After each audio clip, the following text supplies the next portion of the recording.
What's up, everyone? Kevin here from Skywatcher. Welcome to another episode of the What's Up Webcast. We do this every Friday, 10 a.m. Pacific, right here at the Skywatcher USA YouTube channel. We cover everything from what's up in the nighttime sky to equipment to helpful tips and tricks. And of course, at the end of the month, we have a special guest to talk about their specialty in the field of astronomy.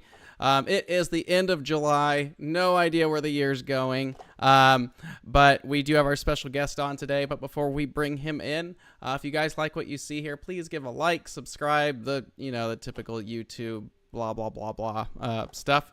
If you want to support the channel more, you can head over to skywatcher.threadless.com and pick up our cool swag. And of course, we do have multiple sales going on right now, so go over and check those out if you want to pick up a telescope or what have you. I don't want to do too much because we got Steve Arnold hanging out in the wings. I'm just going to bring Steve in there. Wait, where'd my little thing go? Hold on. I shrunk everything down. There we go. Boom. There's Steve. So good morning, Steve. How you doing? Let me make sure the audios are doing good. Wait, why is this not working? Everything was great a second ago. Can you guys hear us okay? I had this all taken care of, and now it's acting weird. That's what I get for touching buttons and stuff. So sorry guys, hold on. I shrunk everything down and it disappeared. Can you guys hear us? Can you hear us? Okay. Steve, go ahead and talk real quick. Okay, I think we're good. I'm sorry about that. I don't know what happened there. All right. So, good morning, everyone. Kevin here from Skywatcher. This is Steve Arnold, professional meteorite hunter. You're joining us from Arkansas. I am in Arizona. Thanks to technology, we can talk to each other. Some of you may know Steve from the Science Channel show Meteorite Men. That's how I got to know Steve. You can hear us, but nobody else. Come on, stuff. Sorry, Steve. This is what I get for touching wrong stuff.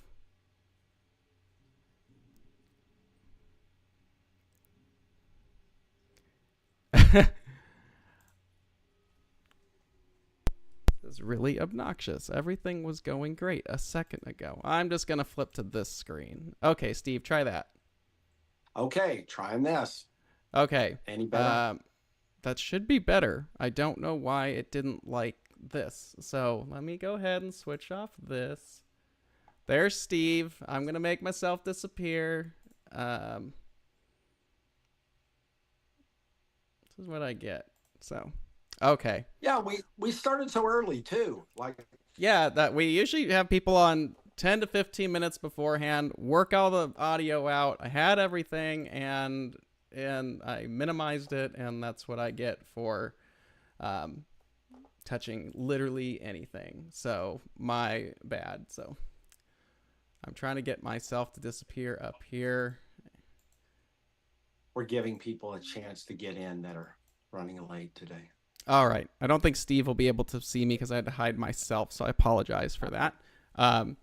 But anyway, we'll just make this work because I don't know what was going on with my stuff, and I don't want to waste anybody else's time. So, good morning, Steve. Thanks for being here. Professional meteorite hunter. So I ask everyone the same question when we start. Obviously, yours is going to be a little bit different because normally we have astronomers on here. How did you get started in meteorites and having that interest and stuff like that? Well, it goes back to being a kid and growing up in Kansas and hearing stories of Jesse James and his stolen loot buried out on the back 40 or hunting arrowheads, that kind of thing. Indiana Jones probably gets the credit for sending me down this crazy path. I wanted adventure in my life, and I decided, well, treasure sounds good. Treasure, I probably couldn't be a archaeology professor underwritten by a museum, chasing Nazis and after supernatural artifacts like Indiana Jones did, but, be a treasure hunter.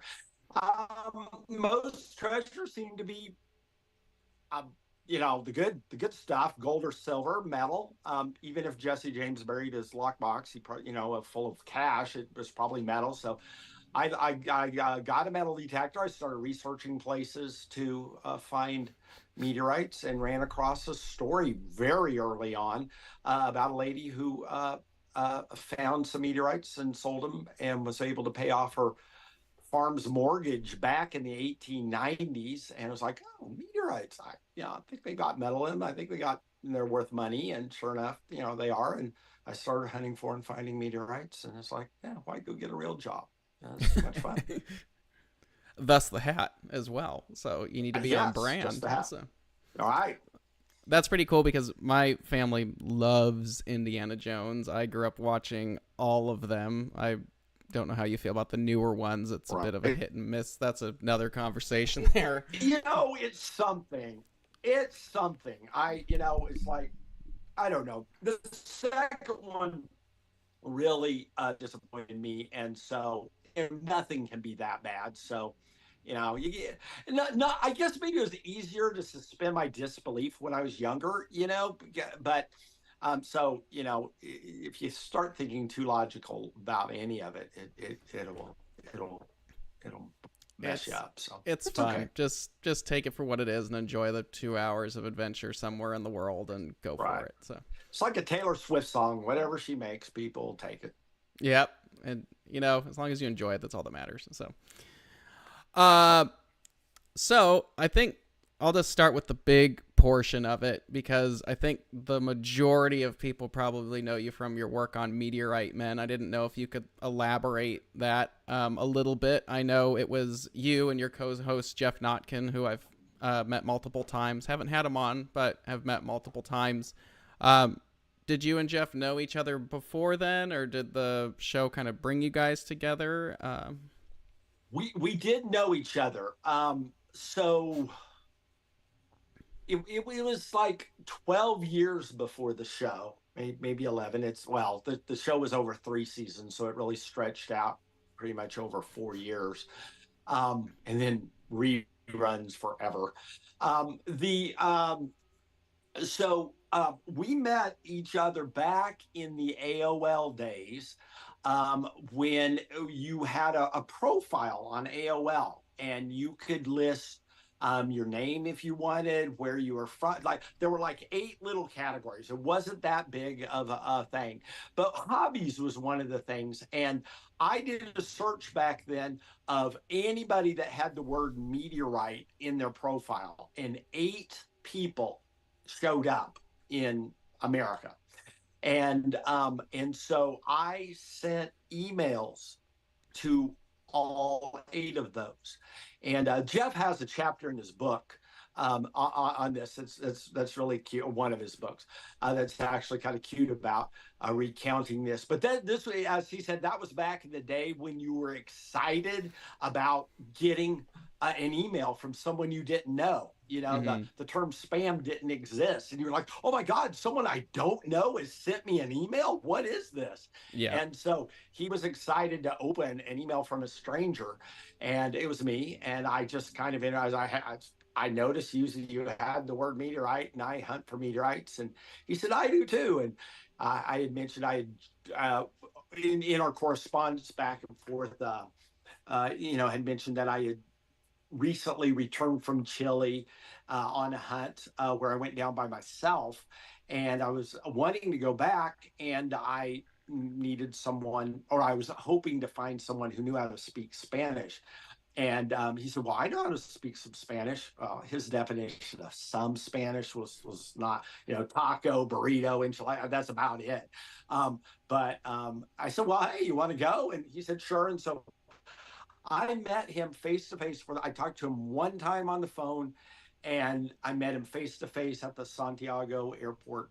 Uh, and we got, rent a car and drove 24 hours north up into the Atacama, and went on I think it was uh, close to a 2 week expedition, and almost died out there. But we formed a friendship, we were total opposites on like about everything. If you watch our pilot episode of the show, they're introducing us as people, and they really accentuate our differences. And in spite of that, we had the same birthday, and he's 5 years older than me, but same day of the year. And we forged a friendship out there that was just an amazing thing that lasted over the years. And so um, the Hollywood producers seemed to think our chemistry was something that would make a good TV show, and our pilot was good, and apparently it didn't run against the seventh game of the World Series, so we got some decent ratings, and they picked up the first season, and we were off to the races. Yeah, it's pretty cool because it was definitely. I remember when it came on, it was definitely out of left field, just very different, and it gives light to not only a science but a hobby that so few people probably consider. Collecting and hunting and finding meteorites. I myself am a collector for educational purposes. You, on the other hand, are a hunter. I didn't know if you could elaborate to people kind of the levels of the world of meteorites, where obviously a collector, you just get your pieces and you show them off and that's it.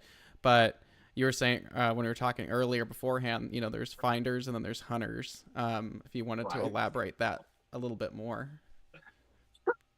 There's, I guess, from historically going forward, there were people who encountered um, meteorites, and before that, I suppose people encounter fireballs and or shooting stars, and so I think that's universal. And obviously, back when we were hunter gatherers, sleeping under the stars, it was a very common occurrence to see something.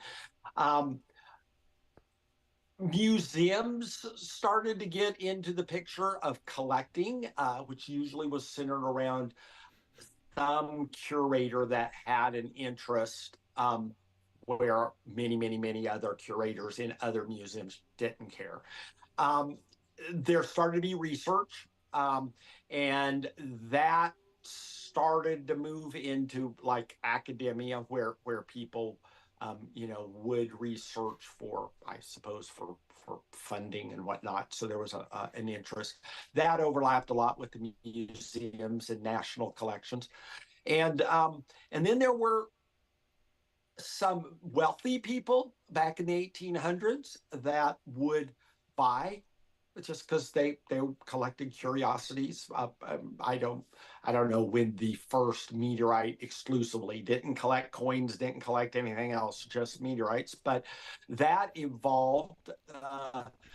There were brokers, like Ward Scientific out of New York. They were a big buyer and reseller, and also sold to a lot of schools. So very like commercial, really, in much of the foundation of this.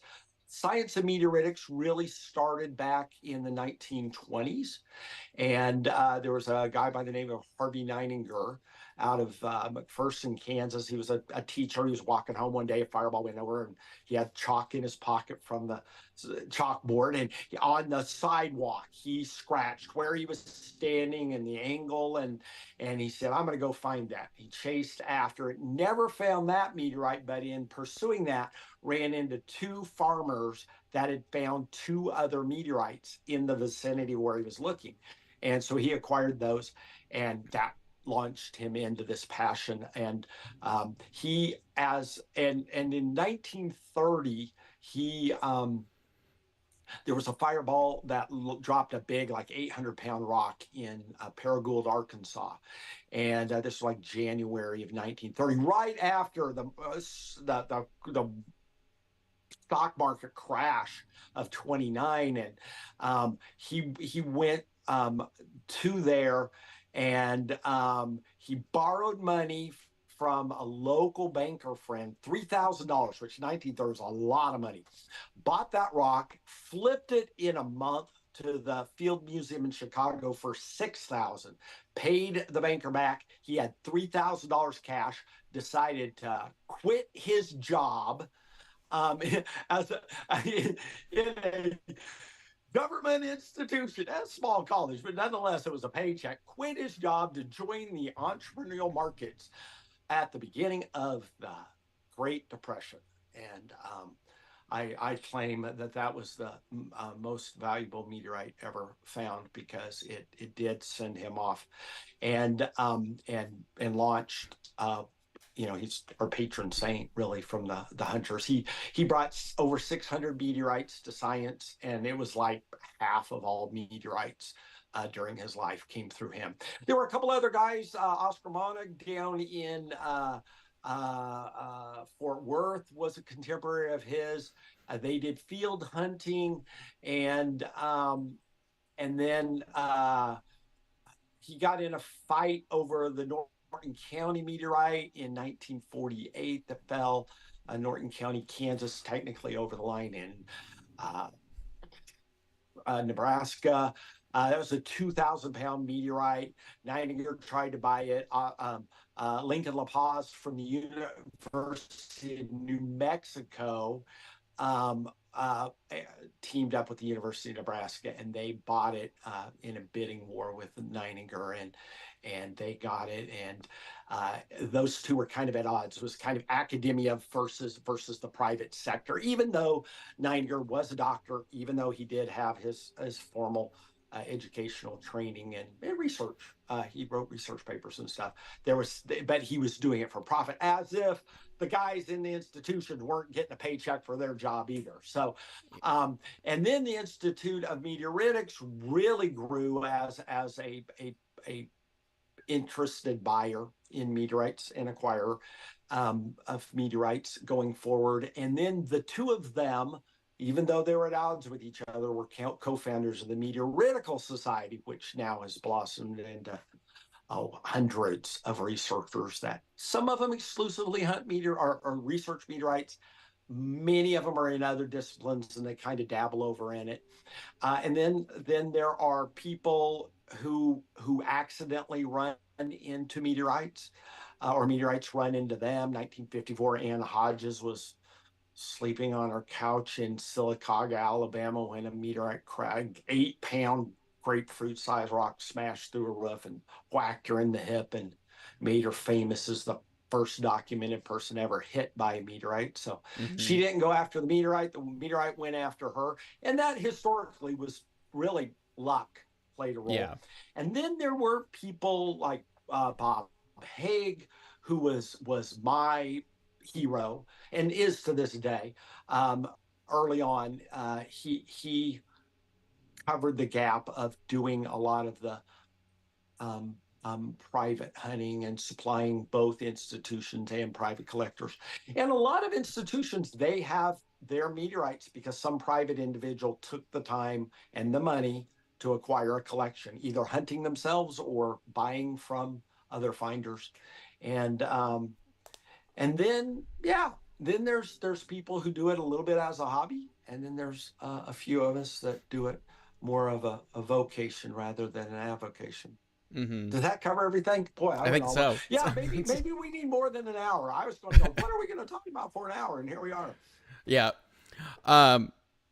Meteorites for me are pretty interesting things. I got one when I was younger to just have at my astronomy events, and it was really cool to see people's reaction where it's like, oh, I get to look through a telescope, and then you're like, well, this came from space, and then they get to hold it, and it was almost like it came full circle for them where they got to hold a piece of space and see it. And that's where, I guess for me, it really, as a collector, really kind of hopped off into the deep end and just kind of went from there. And now it's turned into these displays. Astronomy is theoretical, and it's I mean, there are images and obviously, but I mean, it's not touchable. And with minor exceptions, and of course meteorites are one of those exceptions. So it is a high percentage of meteorite, like if you could lump meteorite collectors into little groups. The astronomy aficionados are probably the biggest group, and probably out of the astronomy geeks out there, a higher percentage of them have a meteorite or more than one than any other subset of people. So if you're and early on when I first started, that there was one place to advertise, and I was like, well, astronomy and sky and telescope really were the where you went to try to find your customers, Sure. short of going to the good old fashioned gem and mineral show. Yeah, which is I have yet to go. I live in Arizona, and for whatever reason, have never been able to make it down there. But I have several Oh my people goodness! that Shame on you. I know I need to go. I know you. I know Jeff Notkin. I know Michael Farmer. You know, it's funny because there's some big names, just like there is in astronomy, and then when you bring up anybody's name, it's like, oh yeah, so and so. Oh yeah, so it's like everybody. It's a web. Everyone just knows whether you're buddy It buddy or is. just know each other, but you all know each other to some extent. Yeah. So, and uh, and there are like some dealers out there that are only meteorites that will show up to some of the little gem and mineral shows around the world. um and but the Tucson show is like 100 times bigger than the second largest it's gem like and the mineral show. mecca of It all is. of them. And in the same way, you can drop a meteorite into a kid's hand at an astronomy event and make him go, wow. When you show up and there's hundreds or sometimes thousands of meteorites right in front of you, it's a wow experience. And so and of course, and then it's people, and of course we have relationships virtually with people, but there's something for meeting up with people, although I prefer to meet up with people over fireball chases and stuff, and Yeah. at dinner after hour, and in the field sometimes it's fun to Mm, walk and hunt and talk with people. So yeah. There's a couple questions here for you. This one is from Pirate Observatory. Do you test your meteorites for content to see what they're made of? so I know and yes. So meteorites fall into um, classifications, and they used to classify them by their content. And more recently, they've switched to trying to identify their parent body. And so it doesn't matter what they're made of. If they're from Mars, they're Martian. If they're from Vesta, they're from Vesta. And so looking at a meteorite, you can kind of guess, number one, if it is a meteorite or not. But there are some earth rocks that look like meteorites, and there are some meteorites that look like earth rocks. So visually is not conclusive.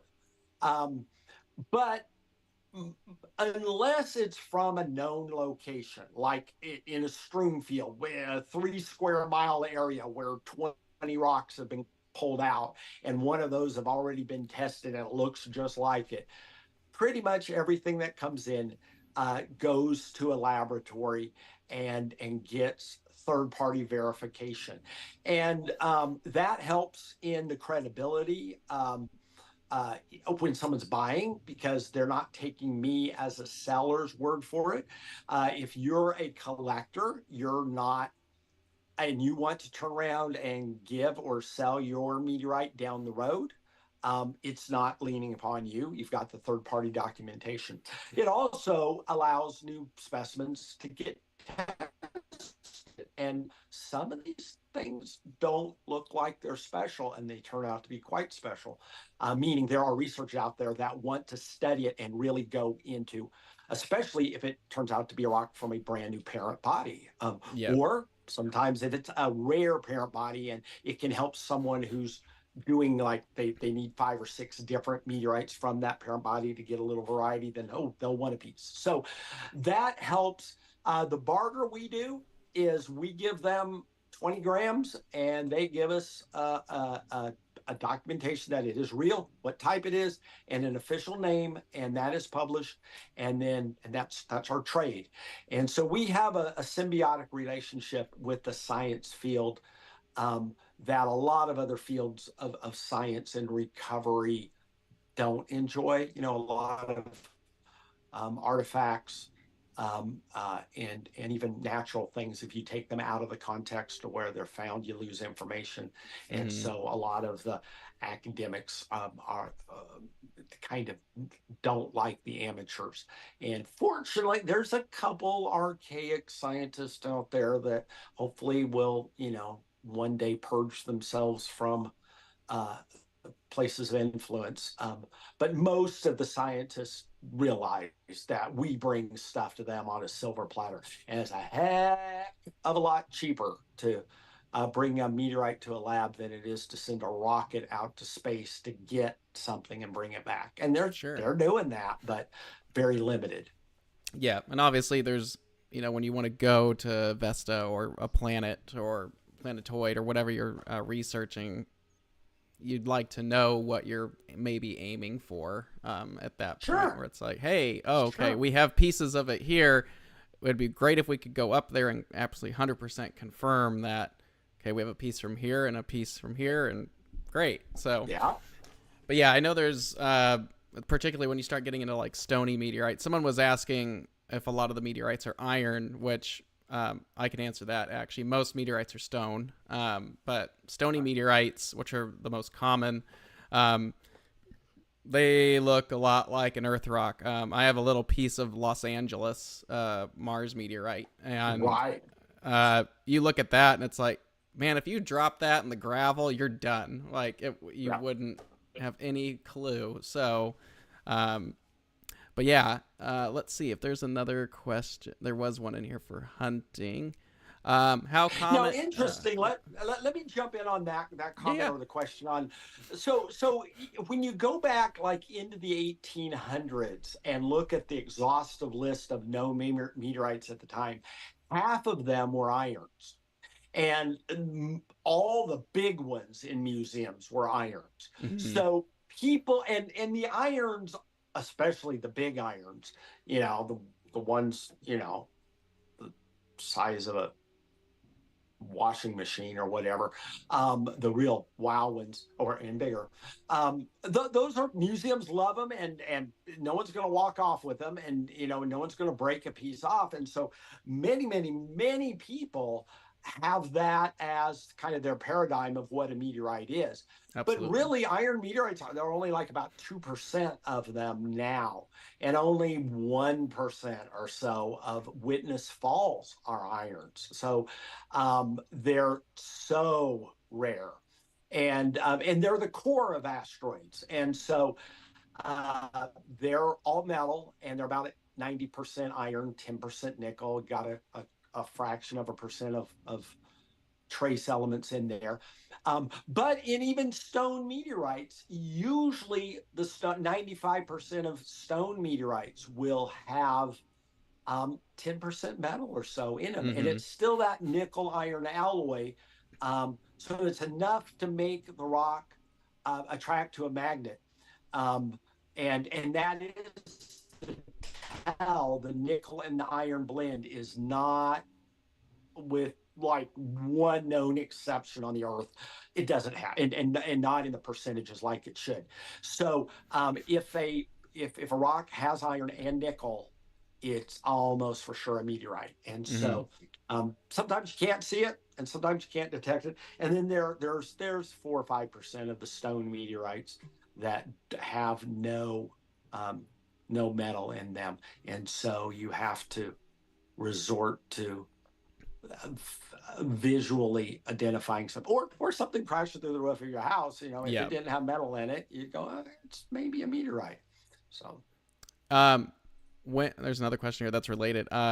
When would I take a potential meteorite sample for identification? I know this is the big question. where? Yeah, Good luck.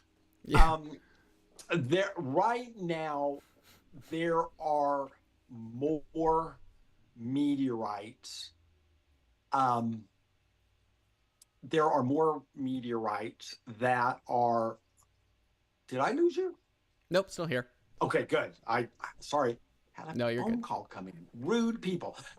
There are more meteorites backlogging the classifiers than there's time for them to get to, and so um, if you are if you found the rock in a state that has an institution that values meteorites, they might prioritize classifying that meteorite out of a local civic duty. Mm-hmm. Um, if if it promises to be really weird, or if it's a witness fall, a new one, then those will get prioritized by.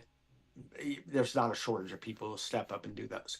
Um, Having said that, we're still waiting for a fall in 2022 to get classified that I found or was part of finding some pieces of it. So it's not even guaranteed there. Um, there are. I almost hate to put the name out there because it's not universal. Like if someone would see this like 6 months or a year from now, it might not be good.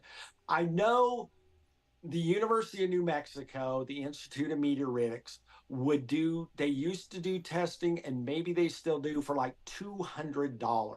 You have to give them 20 grams and $200. And that's like, they'll tell you, yes, it's a meteorite, or no, it's not. And if it is a meteorite, then it costs you at least another $100 to get further lab work done for it to be classified. And you might get word in a year. There are people that have XRF guns that in the field of meteoritics who for like $25 will zap it for you. There are metal recyclers like, that recycle old cars or aluminum or metal or copper or whatever.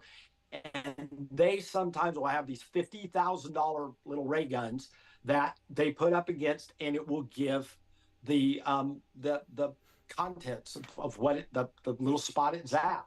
And you can look at the nickel and the iron ratios and some of the other stuff, and that can give you a pretty much assurance. Okay, it is a meteorite, so it's probably worth the $200. Now the problem is, if it's a little meteorite, it may only be worth $100, like Yeah. on the market. Do you want to spend $300 and give up 20% of that little rock to get a name on it? Yep. And Maybe, I know maybe a not. lot of these other places, like the labs and stuff. I've even gotten requests for the minimal I have about meteorites in comparison to you and other professionals, where you get people all the time. They're like, I found this rock. I think it's a meteorite, blah, blah, blah, blah, blah. And then, of course, when you start working with meteorites enough, even from a hobby level, you can at least be dangerous enough to be like, that's not one. Like, I know you Yeah, need to look for A, B, and C. And it's amazing how frustrated people will get because they feel like they just got, the golden ticket to Charlie Chocolate Factory. And right. then you burst their bubble when it's like, hey, that's not it. And I'm not trying to tear your little discovery down. It's what you're showing me does not meet exhibit A, B, and C to make it of interest. And I know that's probably why there's a lot of ID Yeah, labs that don't want to deal with it because they get tired of people telling them you're lying and stuff like that. So I have this flow chart on what to follow to tell if something's a meteorite. I don't know if you can see it, but I just pulled up. it blurred it out. So there we it kind of comes in and out because it's Zoom is good at this, isn't it? yeah, it blurs it out because of the background filters or whatever it's got Right. going on. But Basically, is it a meteorite? And no, that's the yes, flow chart. odds And are it's kind of it's kind of a joke, but most people who think they have a meteorite, they don't. And like well over 75%. I know I'm like over 100%, no, 99%, 99 out of 100. They won't, and it's probably quite a bit higher than that. So the first test is to really go online. It doesn't look like it. Why do you think it's a meteorite? Does a magnet stick to it? That's not conclusive, but it can round down to if a magnet does stick, then okay. Is the iron in the rock? Does it have nickel? There you go. If it doesn't have metal in it, then it's like, okay, is there a fusion crust? Is there a black crust or a brown crust? That and is the crust kind of broken? Does it look like, almost like a potato? A potato has skin on it, right? The crust on a meteorite is going to be thicker than that. That's from the fireball coming in. If it's a fresh fall, it's going to be a black rock on the outside, or very dark gray. And then it's like, okay, does the meteorite does the rock stick to a meteor or to a magnet? And so but there are people that have varying degrees of delusion, and I have a service where for $25 I will tell you, yes, it's probably a meteorite, or no, it's not, or every once in a while it's like, yeah, it maybe, like kind of in the middle. Um, and that buys people 5 minutes of my time and 30 years of my opinion. Mm-hmm. And it's not that my time's really worth the $25. It's just when I tell people, no, it's not a meteorite, then they tell me where they found it and how they found it and what they were doing on that trip. And it turns into a half-hour conversation. And Mm-hmm. it's like, and I'm doing it for free, or I'm doing it for $5. And now all of a sudden it's like, so it's almost like, and there's people who go, well, I don't have 20. Well, you think you have a $10,000 rock, and you hear the story, my grandma's sick and we need money for hospital bills. Okay, you're not going to spend the 20. Well, no. And so it's sort of, it's like, I don't want to, definitely not everybody's a scammer, but there's enough people out there that will try to hustle you, that, and then there's just people that just, they hope, they really wish it is one. And so It's it a good filter to it's keep out the people who are just there to kind of mess around, to the people who yeah, are yeah. serious about it. So And usually for the $25, yeah, I'll give them my 5 minutes, but then I'll entertain their story a little longer, because at least they've met me halfway on the, yeah, your information is valuable. And the thing is, they may have tried for a year to find someone to tell them, and it's like, how much time and money did they waste driving it and sending pictures to places? And it's like, come on, let's find out if it is or not, and then at least you can make a decision if you need to go further yeah. with it. Here's a question for And you. again, nothing beats going to the Tucson Gem and Mineral Show, or the Denver Gem and Mineral Show, or a local one, and or going to a museum and looking at rocks. And it's like, why do you think that's a meteorite? And and usually the people who are really aficionados at such events, you can show them and they'll go, yeah or no. And Yeah, it's just a, here's the tell. In poker, you have tells. Here's the tell. If you show someone a rock and they try to buy it from you, it's probably a meteorite. If mm-hmm. someone's going to offer you more than $100 for your rock, then that's good. If a guy says, no, I'm not willing to give you 50 cents for your rock, and he knows his rocks, it's not a meteorite, because Yeah. we're in the business.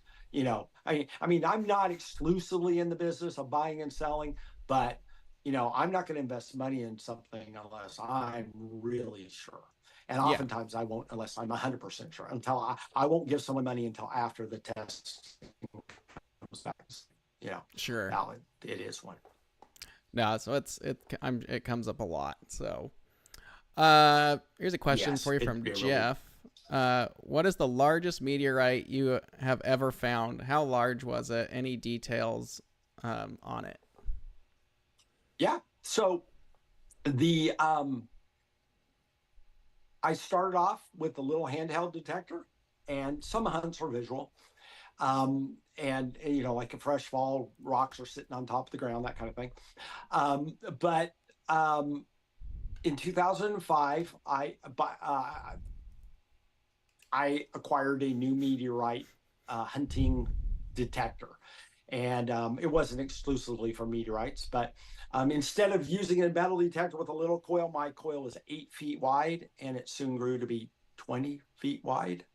And Those are it's the so ones big, you got a drag behind like the quads and stuff like that. yeah, or even a truck sometimes. You got to have the horsepower to drag the 20-footer sometimes. And in 2005, I discovered a 1,430-pound monster palisite meteorite, 7 feet beneath a wheat field in Kansas. And it was a palisite, stony iron, half metal, half crystal silicates. And that was Brenham, Kansas. Um, and Ironically, it was across the street from the lady who I read my very first day in the world of meteorites, who found her meteorites and sold it and paid off her mortgage on her farm. It was across the street from her farm where I found this. And so that was in 2005. If you want to go to Meteorite Men in the search bar on YouTube and type in pilot, our pilot episode, we spent half of the episode there at Brenham and kind of recounting part of that story, as backstory of me finding the big rock. And that was in the series of dominoes of my life that led to the TV series. And found a few other big ones, not that big, but and little ones. And the value isn't necessarily in the size. Some that are more rare command a bigger price. So, I can get real excited over a little rock. Yeah, it all depends on what it is. Obviously pallasites are like ideal, unless they're extremely rare, like achondrite or something like that that's going on, Right. or insert type at that point. So for those of you who are watching and you don't know meteorites, there's stone, there's stone, iron, and stony iron, the three major types, and then from there you get into various types from there. I will let you go do your own research there, because as like astronomy or anything else, you're going to be there for a while once you open the rabbit hole. So Yes. what is your favorite meteorite, if you had to choose one? Oh my goodness. And it's not like I haven't been asked this question before. It's the next one that I find, right? Exactly. Or the last one I just found. Um, they all have their own stories. And we had 23 episodes and hour or 44-minute long episodes. So those shows are full of stories. That is, not to cut you off real quick, but that is the one of the coolest things about meteorites is every single one that you find or you obtain, every single one of them has its own origin story, and none of them are like anything else. So all the pieces I've got, I like that one for this, and I like that one, and all the ones that I have in my displays, I obtained because they have stories that I think are relatable to the general public, where it's like, well, this one has, water in it, like Zag, and this one over here has, amino acids like Murchison or something like that, or Fukang is really neat because the crystals are huge, and just little things like that. And then you watch your bank statement go way up as you acquire each one of those little pieces that I mentioned. And if you actually look up those pieces I mentioned to people who haven't watched, those pieces are not cheap pieces. If you can even find Murchison anymore, good luck. So, right. And and then there is the historic aspect, like say Weston, Connecticut, the first meteorite witness fall that was recovered in 1807 with an apocryphal quote from uh, a president, attributed to President Thomas Jefferson, saying, "I'd rather believe two Yankee professors would lie than stones would fall from the heavens." And maybe he said it, maybe not. And he's such a historically viewed as a progressive, scientific man but politician as well. And yet he supposedly had a hard time believing you could find something that fell out of the clear blue sky. You could have a piece of the St. Louis meteorite that hit a car driving down the street in St. Louis. Um, a piece of the one that hit Mrs. Hodges. You could find. I brought out the Paragould one. Was fun. I did a trade with the Field Museum in Chicago, and I got a piece of the Paragould. And I promoted it back in the day. We had this meteorite list. I think it probably still exists. I don't know if anyone actually contributes. I haven't visited in a few years, but that's where a lot of marketing would go, and just chitter chatter. And I mentioned that I had the most important meteorite of all time, and oh my goodness, you would have thought Open the floodgates on that one, yeah. didn't you? And so I let all the arguments come in, and then I made the statement that it was the rock that got Harvey Nightingale to quit his job at the beginning of the Depression, and then it was like crickets. People are like, okay, yeah, maybe it is the most important meteorite fall in history. I made a case for it. Well, a bunch of people wanted a little piece of it because there was the story, that unique story. Yep. Some people don't care about historic things, or maybe if someone was from Arkansas, oh, that's even more important because it's from Arkansas. That's how I am. I love Maybe it collecting landed the home state. The home state meteorites are my favorite. So, especially here in Arizona, we have a yeah, massive collection of just local ones. So, right. if I could ever find some Tucson, that'd be great. Used to back when I got started, Arizona didn't have that many, Mhm. and so there was the ebbs and flows of the demand, because there were times when, yeah, you acquire a new Arizona stone, and people line up to get a piece of it, and now it's like, okay, another, Yeah. and a lot of that is just attributed to treasure hunters, nugget shooters that are out there, and they find a hot rock, and oh, maybe this is a meteorite, and it turns out to be, and there's there are more meteorites out there than people think, and so when people start to look, they know what to look for, they start finding them. Yeah. And that's like with anything else in any hobby that I found, whether you're a musician, it's like, and you can tune by ear, and it's like, oh, okay, well this one would be better than this, and you just kind of get that flow and rhythm, where you just become much sharper in the particular field that you're invested in, whatever that may be. Right. You just get good at that.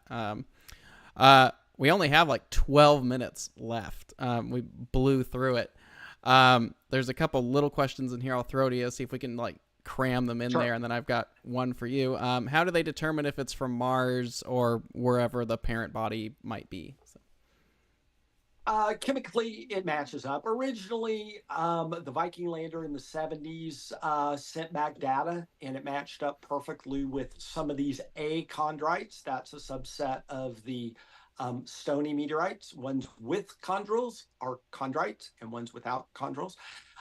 It was lava. It was young.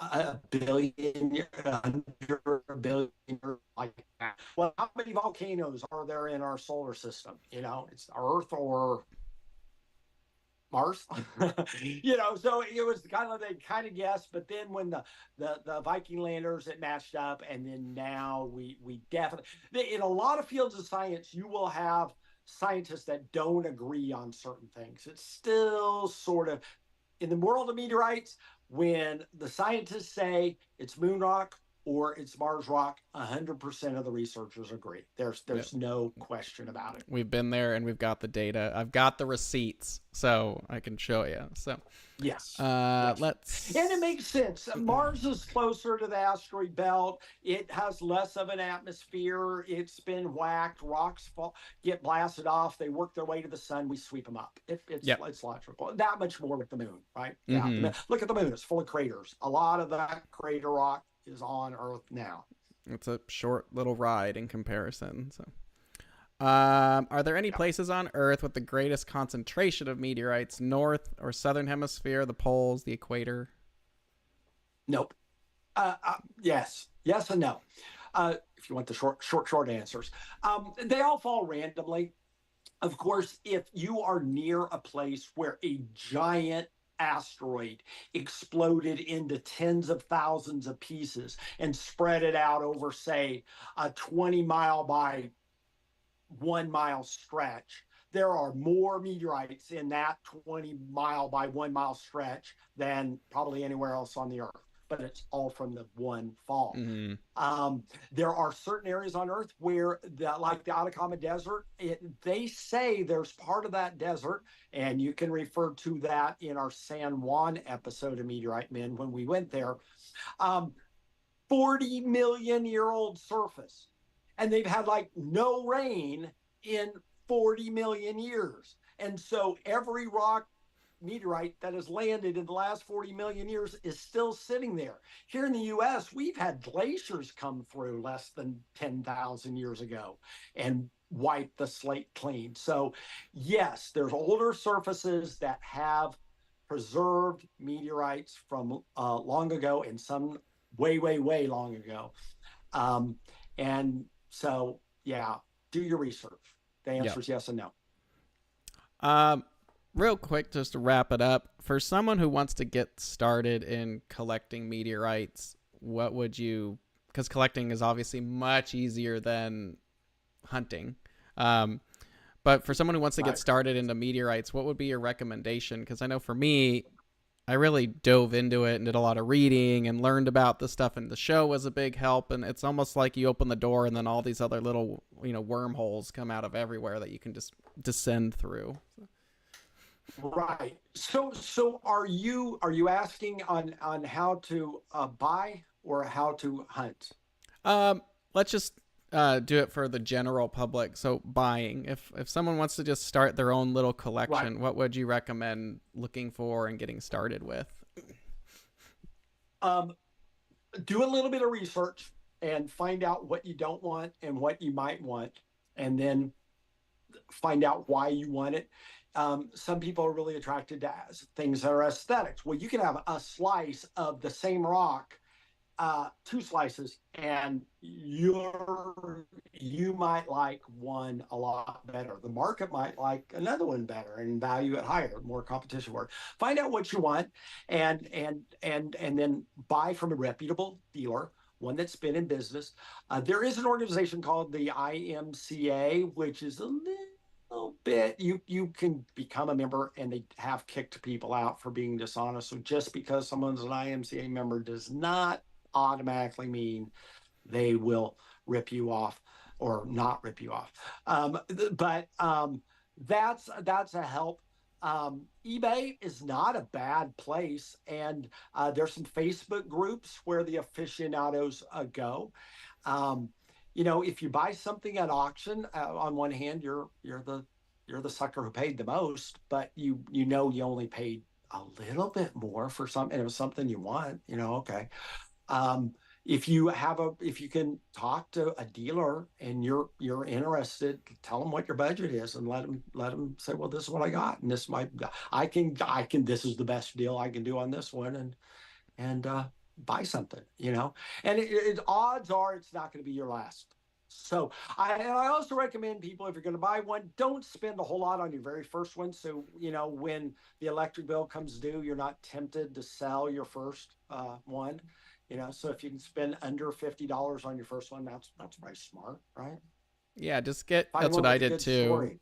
Just get something that's of interest. I would recommend, as someone who's done this, I would recommend learn the basic types.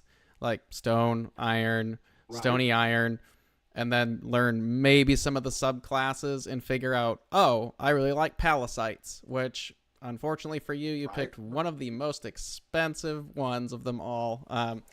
Or whatever is of interest if you like the story, whatever speaks to you. The wow factor on the palisade is They're like you're art. getting the price per wow. The dealers sell a price per gram, but the buyers buy it by how big of a wow factor it has. And I did not come on here to promote Meteorite, man. I get no residuals, and they're kind of bootlegged on YouTube. Now you can find the high quality on like Curiosity Stream right now. Go watch Meteorite Man. We have 23 episodes, and we cover pretty much everything on there, and that helps. If you buy one of the meteorites from the show, not necessarily one we found on the show, although that's kind of cool. There's a subset of people out there who we call them TV stars if they were found on TV. And it's kind of cool to own the one that, we hold up on camera. Yeah, it's okay, there's provenance. There's a little wow factor that goes with that. You get a $500,000 produced TV show to showcase your specimens. There you go. It's whatever floats your boat. One thing I have learned the hard way is if you're getting started, go ask a reputable dealer about getting a meteorite that is stable, which means it's not going to rust and disintegrate, which can happen. And there are certain ones out there that are not happy when they're cut up or touched and stuff. So if you want something you're going to handle and show people, ask. If you're new to this, ask the meteorite dealer who you're talking to. I want something I can handle, and I want something that's going to be stable, and it will save you a lot of money in the long run. That goes for the composition of the rock as well as the slice. Really thin slices have more surface area, so a lot of collectors like the super thin ones because you get in the display case. It's big. They're also fragile, and they'll tend to break. So if you're going to hand it to someone, well, it's important. You don't want something so big, a little kid's going to drop it and break his toe, and you're going to get sued. So, keep those in mind. And I had a thought there somewhere that went away, but yeah, good advice there on the stability of it. I bought a piece of Brenham early on, and it is no longer. Bless your heart. A friend of mine who's a collector had quite a big collection. He used the word, I curate my meteorites. And of course you hear that from a museum, and yeah, of course they curate, they take care of, they preserve. But he had a list of meteorites that he would look at every 6 months. And he had a list of meteorites he would look at. I think he looked at all his meteorites once a year. And there were certain ones he took out every 6 months because they had to be kept in desiccant. They had to be, preserved from oxygen. And even then, sometimes those sneaky ones would still ooze out, and he would stay on top. And you know what? It was so smart. It's like, okay, but if you're going to assume the responsibility, we are all temporary curators of they're going to lot. If we take care of them, they're going to outlive us. And, someone else is going to be curating your rock 1,000 years from now if you take care of it. So assume the responsibility. It's not quite as important as feeding a cat that you buy, right, from the shelter, but it seems that way sometimes if you want to stay on top of it. Just protect your investment like you would anything else, because they are investments. Yes. I bought a 17.5-pound Campo in 2014 for $900. It's not worth $900 anymore. Someone actually was looking for a big piece. They asked me how much, and I looked it up. It was like, holy cow! So they're investments. So protect your investments. So, hey Steve, and they don't always go up in value too. So it depends. That one just lucked out because Argentina no longer allows exports of Campo. So there's certain ones that change, but don't buy it expecting to get rich off of any of it either. So one of the things I appreciate is you want the dopamine release when you buy it, you want the dopamine release when you open it up, you want the dopamine release when you show people. It's you're investing in enjoying your own life, not just what is it going to be worth when I die and my heirs sell it off, right? Yeah, you want that. You want to be the storyteller. So, yes. Well said. Well, Steve, that's an hour. We just plowed through that. So, thank you very much. We did waste the first couple minutes. I know. I don't know what happened there. If anybody wants to find you, do you have a website or a place they could maybe possibly reach out or get meteorites from you? Or? Yeah. So I have a Facebook group that you can, Meteorite Treasure Hunters. You can look me up there, and that's more for people who want to go hunt meteorites. Fireballsteve.com is a really anemic website that's going to be changing very soon. It has, I think the last time I updated, I was focusing just on selling eclipse pendants, which is probably still there. So that's going to be changing, especially because I'm heading into that TEDx talk, and I need people to find me. And yes. So I'm memorizing the talk right now. So yeah, first things first. The nice thing about it, though, is you guys can go to Steve's website or any dealer's website, whoever you want or trust, and you can, if there's not something there, you just email and be like, hey, I know you're reputable, I have some questions, and here's some things I'm looking for. And from there, that segues a lot easier. So. And Arnold Meteorites on eBay, or just type Steve and the word meteorite in your search bar on eBay, and it'll pull up all the ones I have for sale on eBay.